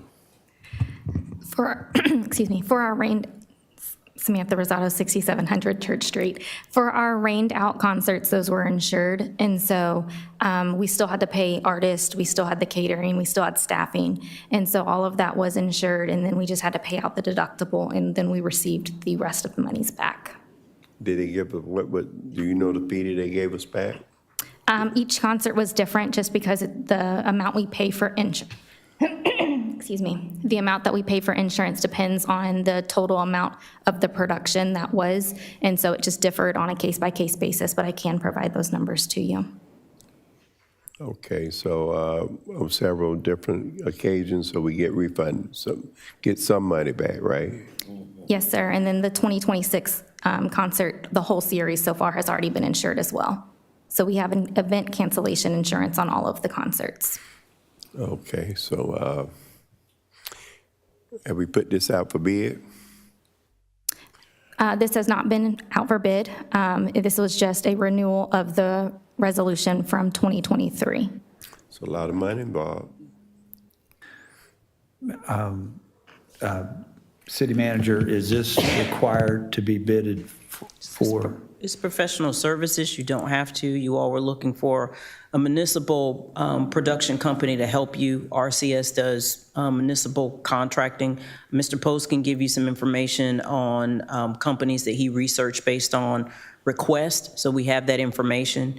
If you all would like to do that, we can go and receive that. We can go and get that information for you. I don't know if that's necessary unless somebody else wants it, but earlier you told me the job that they have done so far has, among other things, freed staff up from a lot of, so go ahead and just describe that to the council. So on top of RCS procuring and selecting the entertainment, just as a reminder, the entertainment are based upon, I'm so sorry, are based on the names from our talent selection committee. So we're basing this off of the committee that was formed back in 2023. So on top of securing the artists, securing the production, they are also doing things that staff is not doing. So they're assisting with finding the runners. And so that's having a designated person there that's picking up the artists should they need to from the airport, bringing them to the hotel, bringing them to the venue, bringing them after sound check away back to the venue. So RCS is going above and beyond in just sourcing the production. And then that's something that there's not a talent management fee associated with. It's just something that they're doing in addition so staff can stay on the ground. Councilman Davis, go ahead. What are we paying them? Can you give me information on what we're paying them to provide that service? Can it be done within the house? Councilman Davis, I would not recommend that we do that in-house. I think that some of the things that are requested from some of our artists, and you know this, that we probably could not necessarily provide, just because we are a municipal government. So it's a lot easier to contract with a professional company that does that, rather than actually have our staff engage in negotiating certain things with individual artists. 1099s. But Mr. Post, if you want to go through who we've looked into and what the results of that information was.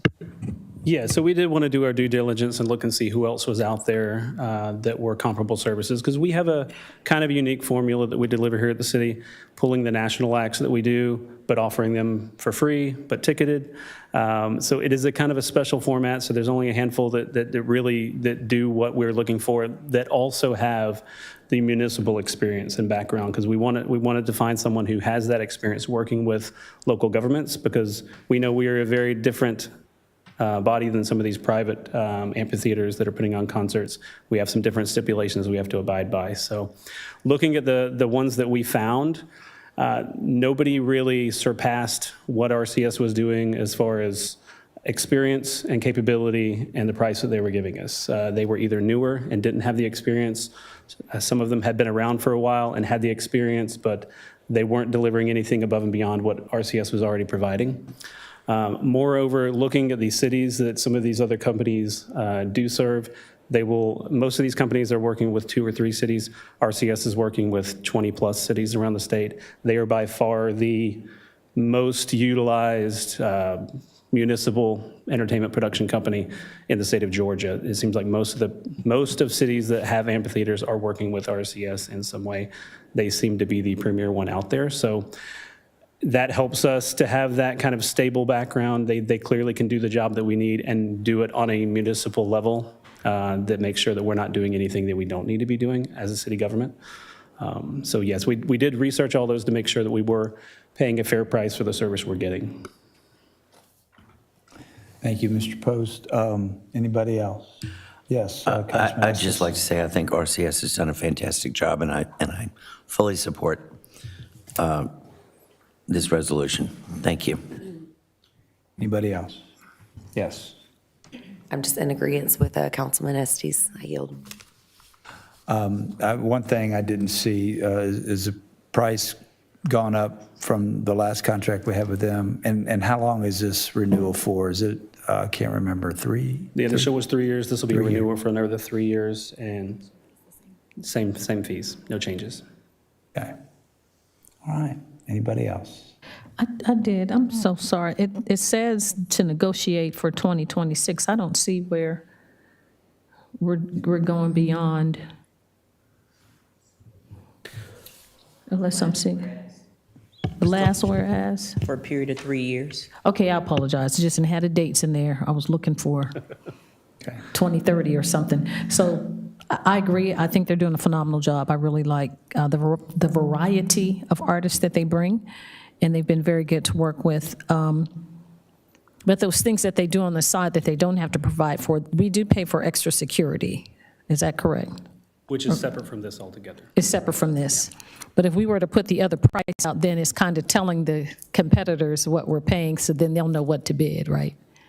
To an extent, but yeah, again, the ones we've looked at, no one came across and said these were, no one was comparable service for a cheaper price. From what we looked at, the few that do this for municipal companies, for municipal cities, nobody came across and said, hey, we've got just as much experience, just as much ability as RCS, but we charge a lower rate. So no one was a clear, we need to change because it's going to save us money for a better product. Yeah, based on our format. So maybe next time we can give a list of the cities, how we do sometimes with vendors at the cities that they work with, so that we'll see who they're comparable to. And we have a list of all the cities, the ones that we looked at, the cities that they work with.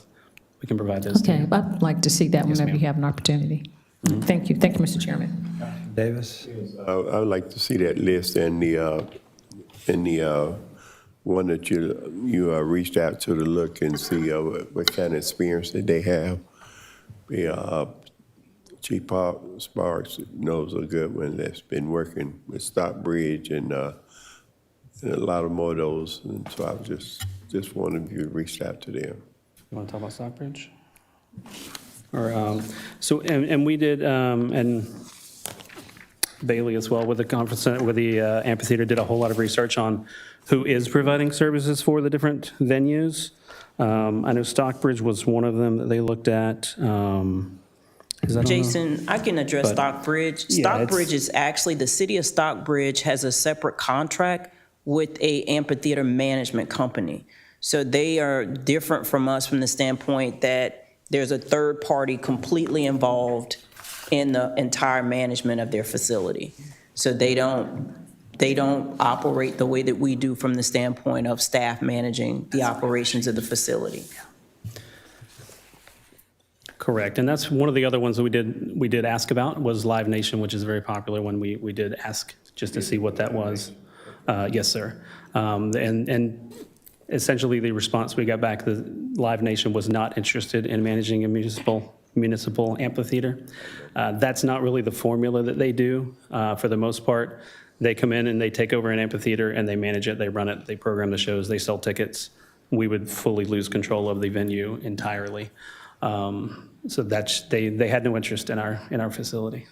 Yeah, our amphitheater is in a park. It So is. it's a park with the amphitheater in it, not just an amphitheater. Yes. All right, any other questions or comments? I'd just like to say that since this is not an item that has to go out to bid, as city manager explained, I do appreciate the fact that y'all did your due diligence, looked at other, did some investigating, and it seems like we're getting pretty good services for them. I appreciate y'all's recommendation on that. And with that being said, if there are no other questions or comments, I'm going to ask that this be placed on the consent agenda for Monday. If everybody's all right with that? Yes, and we're going to move right along to item B. Thank you, Mr. Rosado and Mr. Post. Item B, adopt a resolution in support of the city's congressionally directed spending, CDS, request for the revitalizing the community with an innovation hub project submitted to the office of U.S. Senator John Ossoff and authorize the mayor to sign all documents related to the grant application. And our new Parks and Recreation Director, is this your first time as director? All right. Well, Sahara Thrasher will give us the details on this item. Shahar Thrasher, Parks and Recreation, 8828 Gurley Road. So this is a part of the application for the congressionally directed spending grant, which is the city, we're requesting about $1.4 million for revitalizing the outdoor area of the Innovation Lab, which was previously the Boys and Girls Club. Some of those renovations will include sidewalks, upgrading the pickleball court that's outdoors right now, and ADA accessibility, lighting and electrical, outdoor security systems, and as well as including some funds for design, engineering, permitting, and professional services. The grant does not require any city funds. It is just additional recommendations that the grant has because it's federally funded, including some of the things is the Build Back America. We have to make sure that we are in compliance with those things. So those are additional documents for the city to sign.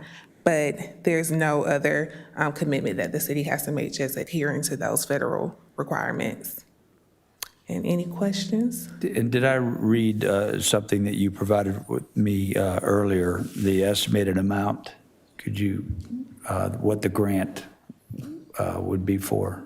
So we applied for a $1.4 million is what we have allocated funds towards, which will include, the biggest part is renovating the pickleball courts. Right now, they're pickleball, basketball courts, and that'll take a good bulk of the funds.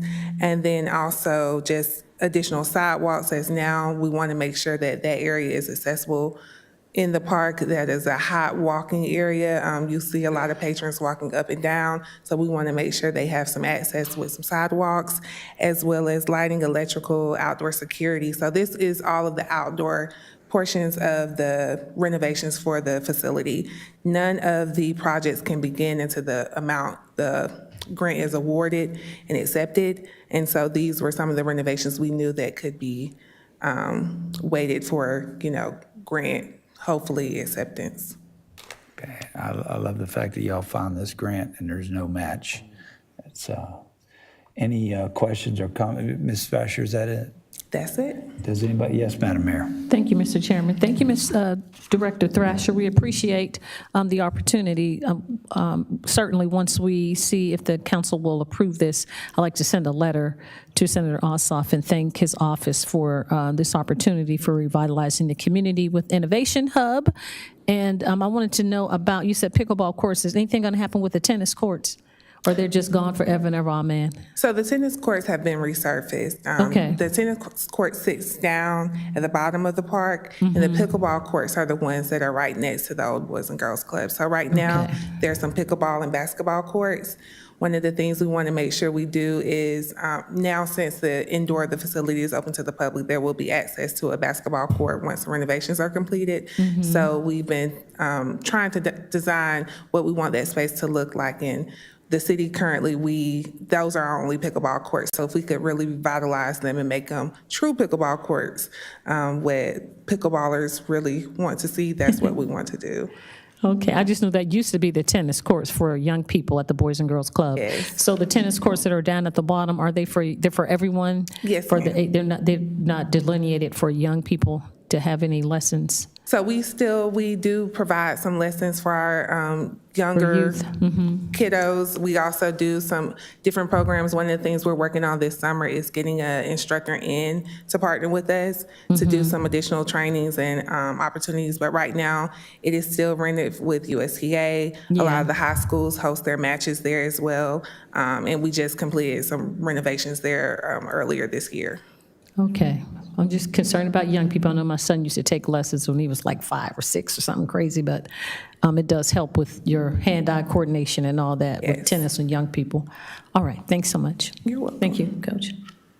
Any other questions or comments on this item? Mayor Pro Tem? Yeah, thank you. Did I hear you right? You said the pickleball courts are not going to be overlaid onto any of the tennis courts. The pickleball courts are not being overlaid onto any tennis courts. They're going to be their own No, separate. right, Okay, good. yes. I just wanna So make sure I heard that right. that's kind of the biggest issue with those courts up there because it's half pickleball, half basketball. It's not a true pickleball surface.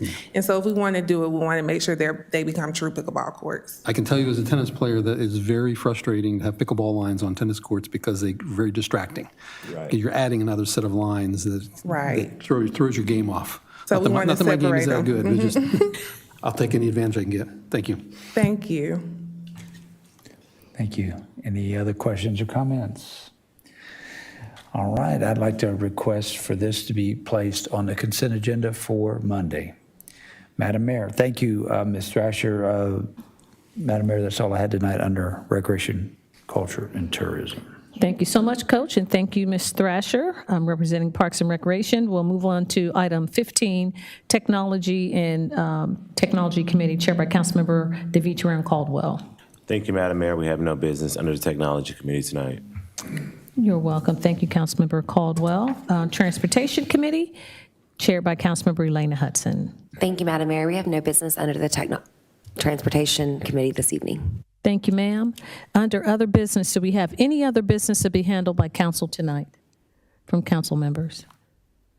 None elected officials? Okay, I had a couple of things. I want to thank the community, the staff, and Mr. Fowler and Chandran and everyone for the groundbreaking ceremony that was held last week out here on the plaza for the new City Hall. We look forward to that happening in the future. It was a wonderful service, so thank you, staff, for those bricks. Mr. Happy tells me that those bricks are over 100 years old, that he passed out to folks. It was bricks from the original Alpha Theater, so they saved some in Public Works, they cleaned them up and put those placards on there so that we have commemorative bricks that are over 100 years old, older than me. So we have those bricks for that. Tomorrow we are closed for the city of Douglasville. It's Good Friday. And if you celebrate Easter, happy Easter. All right, so that's all I had. And of course, we have El DeBarge concert, April 11th, and then we go into our committee workshops, budget workshops following that. So that's kind of a rundown, but those are some things to kind of keep in our mind. We'll move on to this updates from city staff. Our city attorney, Mr. Joel Dodson. No business. Thank you, Attorney Dodson. Staff attorney, Ms. Miranda Jordan. Good evening, Madam Mayor, members of council. Miranda Jordan, staff attorney. Yes, I have just one quick update regarding the City of Milton case that was briefed to you all within the last few months. But just as a reminder, there was a one-car accident that resulted in a car flipping and landing on a planter approximately 6 feet off of the roadway. That case went to the trial court where a jury awarded approximately $35 million to the family of the deceased young man that was driving the vehicle. That was appealed by the City of Milton, and the Court of Appeals upheld the ruling of the trial court and said that that would be affirmed. And then the City of Milton then again appealed to the Supreme Court of Georgia, who agreed to hear the case, and they actually reversed the ruling and further defined what the responsibilities are for a city as far as maintenance of their right-of-way, determining that that maintenance had to do with the ordinary path of travel, which is the roadway itself, and not the area that you could potentially put a car on, which is right-of-way, but only in an emergency. So that is a favorable ruling for Georgia cities to take into consideration. The court didn't address the issue of sovereign immunity as it relates to our state law provision that says if you are a city and you have insurance, then you're waiving sovereign immunity up to that insurance amount. So there could still be some potential liability that the trial court now has to apply this new ruling, but that would only be a liability up to their policy limits, which is obviously a win for Georgia cities, because that would reduce things down to approximately $2 million as far as any potential damages that result from that. But I will update you further, and I'm sure it won't be anytime soon, but as soon as the trial court comes out with that ruling, then I will update you on any movement in this matter. But it was a determination of it was an interpretation of the law that gave a lot more clarity to the responsibility of cities as far as what can exist in the right-of-way and excuse me, and what responsibility there is for maintaining the actual roadway itself. Yeah, and what is defined as the right-of-way? Yes, ma'am. So that would be any space, and Mr. Dresdo could probably get up here and say a lot more about that than I can, but it's the road itself plus the shoulders, basically, and that can be anywhere from 10 feet, 20 feet off of the side, on either side. It just depends, and that is a variable thing based on which road it is, where it's located. Oh, wow. Who's in control of the maintenance of that roadway, et cetera. So we could give a whole talk on right-of-way, I'm sure, but for the sake of time, it's the shoulder. Yes, ma'am. Where you see a lot of mailboxes and signs and stuff like that. So it really makes a difference for cities to know where the line should be drawn, literally and figuratively. Yes, ma'am. Thank you so much, Attorney Jordan. We were Yes, ma'am. anticipating the outcome of that case. They sued initially for $42 million, so it's great to hear that's in favorable of cities. So move on to our Chief of Police, Dr. Gary Sparks. You know you got a barbecue coming up in April for the police department. I'm going to try to be a judge. We'll see. I got WSA on that day too, but go ahead, Chief. Yes, ma'am. We got the barbecue cook-off, and excuse me, we have a yard sale coming up April the 11th. So got some things going on over there, but other than that, no business, Madam Mayor. All right, thank you so much, Chief. Our city manager, Ms. Marcia Frazier. City manager, I don't know if I'm trying to put you on the spot, a little bit about Legislative Policy Committee and House Bill. I can't even think of it. It's so convoluted. I think we have one more meeting. They're talking about property taxes, homestead exemptions, host, lost, most. I don't know if you. Well, today is sine die, and I don't know if that has been called as of yet, but what we can do, Miranda, on Monday, you and I can get together on what the results of the legislative session for this year is. There were 2 bills regarding tax legislation on the House side and the Senate side, but as of yet, I've not gotten any feedback in particular from GMA.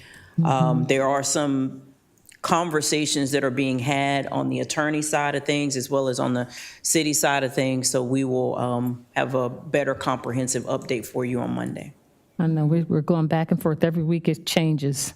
Yes, but thank you so much. Do you have anything, City Manager? Only other thing that I have to add is that based on Ms. Jordan's report, we believe that we're in a good position to be able to commence our monument sign program. So unless there are any questions or concerns, the next one we'll do is the one in the New Horizons area. So Ms. Alicia Mann, Mr. Thompson, will have her just come back and refresh your memory as to what we were deciding to do as it relates to that sign.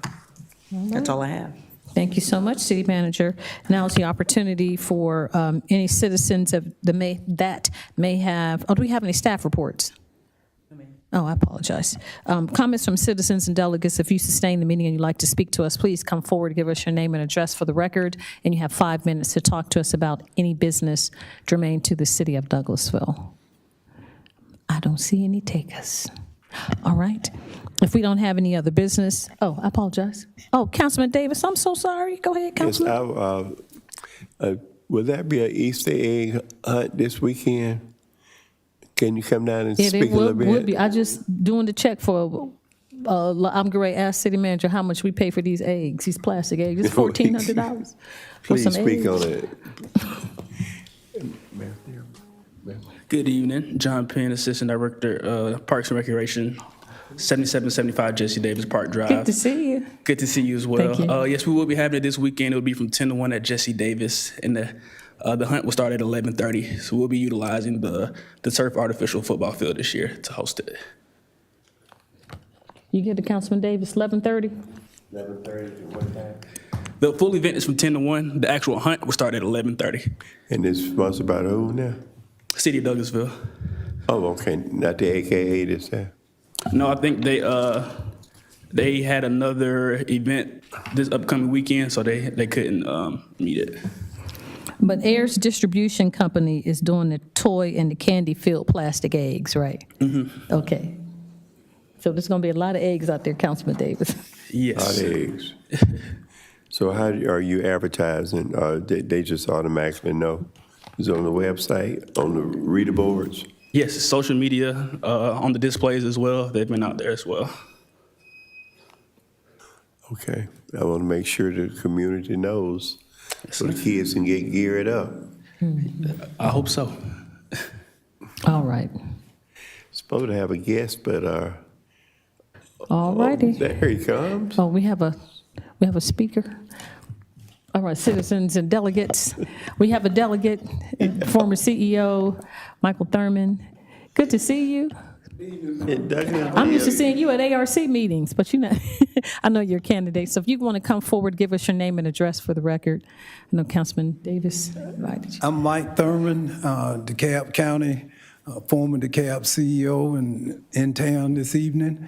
And Madam Mayor, members of the City Council, just want to stop by and say hello. Yes, sir. Thank you. It's good to see you, and we welcome you to our beautiful facility and to the city of Douglasville. Oh, this is phenomenal. Oh, and, thank you. Thank you so much for your leadership and your concern. And I just hope that one day to continue to build on the relationship that we have yes, sir. Between the state and our cities. And it's so important. I began my career as the assistant city attorney in Athens, Georgia. What, Georgia? Yeah, Athens, Georgia. Mm-hmm. my first job. So thank you so much, and thank y'all for giving me this brief opportunity. Yes, sir. Good to see you. CEO Thurman. God bless. God bless you, I too. got one thing to say, Madam Mayor. Yes, sir. I've been with him a long time. I was with him with Bill Clinton. You remember that? Yes, sir. What? Me, Bill Clinton, and Michael Thurman was together. I leave it like that, Mr. Thurman. Was he in the band with you Oh. Jimi Hendrix too? Oh, Lordy. Thank you so much, you. Mr. Y'all Thurman. Good have to a see you, great evening. CEO Thurman. God bless you. You're welcome. Any other comments from citizens and delegates? If not, we don't have any other business to come before the city of Douglasville. This meeting is adjourned.